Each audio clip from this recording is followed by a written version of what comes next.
And this is what the revolution is going to look like. So there are basically 4 technologies that are driving this entire change in mobility.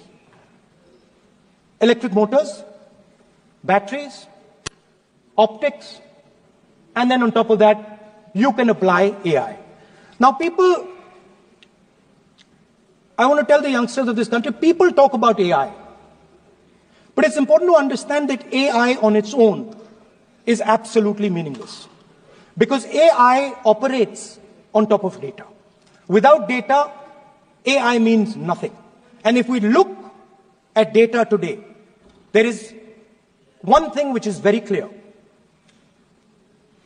Every single piece of data that comes out of the production system in the world, the data that was used to make this phone, the data that is used to make electric cars, the data that is used to make basically all electronics on the planet today is owned by China. And the consumption data is owned by the United States. In China, the consumption data is owned by China, but in India, companies like Google, companies like Facebook, companies like Instagram, X, they own our consumption data. So if India wants to talk about AI, it has to first answer the question, what data is going to power that AI? And the answer today is India does not have that data. Neither does India have production data, neither does India have consumption data. We have handed our consumption data to the big American companies, and the production data we don't have anyway.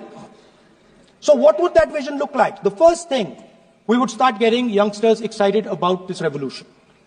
We would start to introduce the idea of a completely new way of moving, a complete revolution in how things move. We would start teaching our children in schools about batteries, about electric motors, about how these things combine, about how drones, robots, electric cars are structured, how they will work together. And most important, we have to start building a production network so that we can get access to production data.